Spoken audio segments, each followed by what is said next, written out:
For centuries, the open ocean was a stage for battles that could shape nations, and sometimes they unfolded in ways that defy belief. From some of the most bizarre cannonballs you've ever heard of to peculiar-looking ships. Today, we're looking at 5 of the weirdest naval battles in history.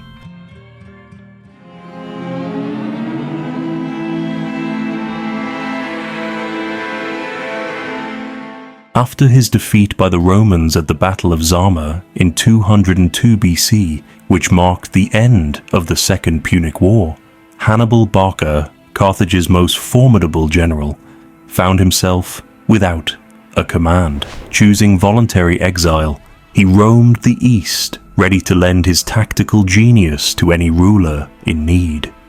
Eventually, he entered the service of Prusias I, the king of Bithynia in present-day Turkey, who was then embroiled in conflict with Pergamon. In his new role, Hannibal was appointed as the naval commander. In 190 BC, facing a vastly superior fleet led by King Eumenes II of Pergamon, Hannibal resorted to an unconventional strategy. He directed his soldiers to collect as many venomous snakes as possible and pack them into clay pots. These pot-bound serpents were then launched via catapults toward the enemy fleet, with a particular focus on Eumenes' flagship. When the pots shattered upon impact, the unleashed snakes incited terror and chaos among the opposing sailors. While the physical damage may have been minimal, the psychological impact was profound. The disruption it caused in the Pergamenian fleet's coordination led to their eventual rout, thereby securing a victory for Hannibal and his forces.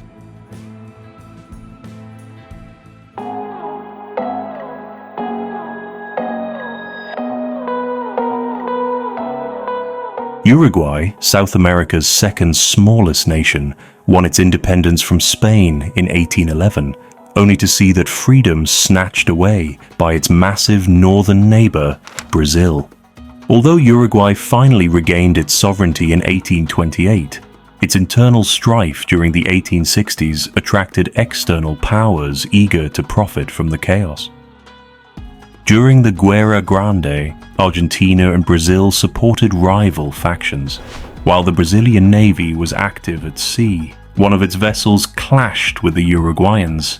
In the ensuing skirmish, the Uruguayans quickly depleted their supply of cannonballs.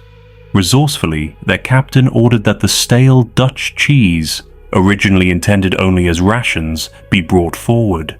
These cheese wheels were as hard as rock, capable of inflicting fatal blows or causing severe structural damage. They loaded the cheese into the cannons and fired at the enemy. Although the first 2 rounds sailed harmlessly over the target, the third struck the Brazilian ship's mast, shattering it and wounding 2 sailors with the resulting shrapnel.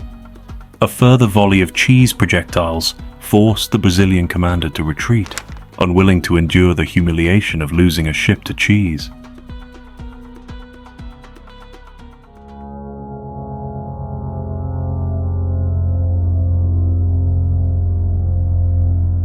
In the late 1500s, Toyotomi Hideyoshi, the great unifier of Japan, set his sights on conquering Ming China and incorporating it into his empire.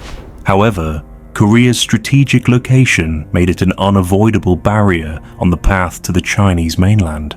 To clear the way, Hideyoshi decided that Korea must first be subdued and used as a launch pad for his invasion.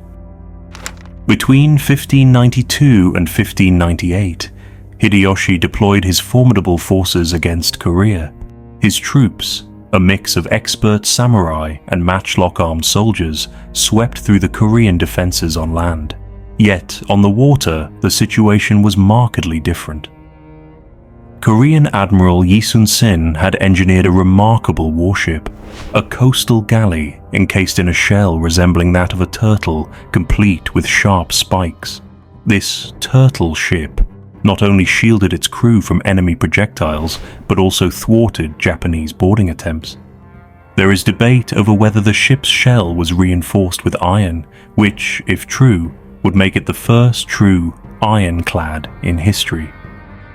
Outfitted with 26 cannons, the turtle ship boasted superior firepower compared to the Japanese reliance on archers and arquebusiers. Its distinctive dragon-head prow could even emit sulfurous fumes to impair the enemy's vision. Propelled by oars, the vessel was both agile and fast. Admiral Yi first deployed these innovative ships at the Battle of Sacheon in 1592. By feigning a retreat, he lured the Japanese fleet out of harbor into open waters where their conventional tactics faltered. As the Japanese struggled to mount an effective assault, the Korean turtle ships closed in, ramming into enemy vessels and sinking nearly every ship in their path. With their critical supply lines under threat, the Japanese were forced to pull back from the peninsula, at least for a time.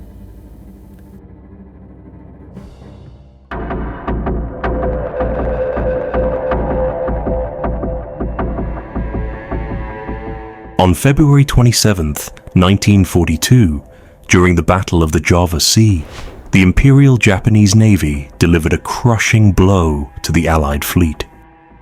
Out of the 4 Dutch vessels that had survived the initial engagement, 3 were subsequently eliminated by the Japanese in the days that followed. The only remaining ship, the minesweeper Abraham Craneson, faced a critical choice: evade detection and make its way safely to Australia.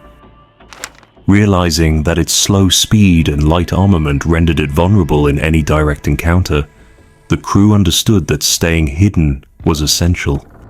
In an environment now teeming with Japanese warships, submarines, and aircraft, traditional stealth seemed unattainable.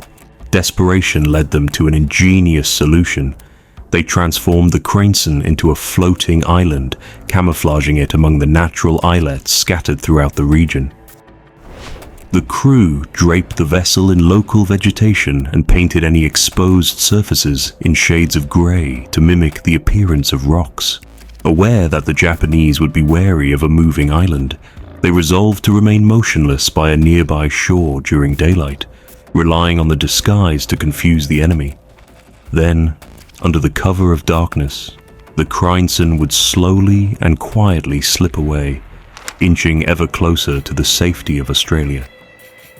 After 8 tense days of evasion, on March 20th, the Abraham Craneson finally reached Fremantle, emerging as the sole survivor of the Java Sea disaster and the only ship of its class to endure.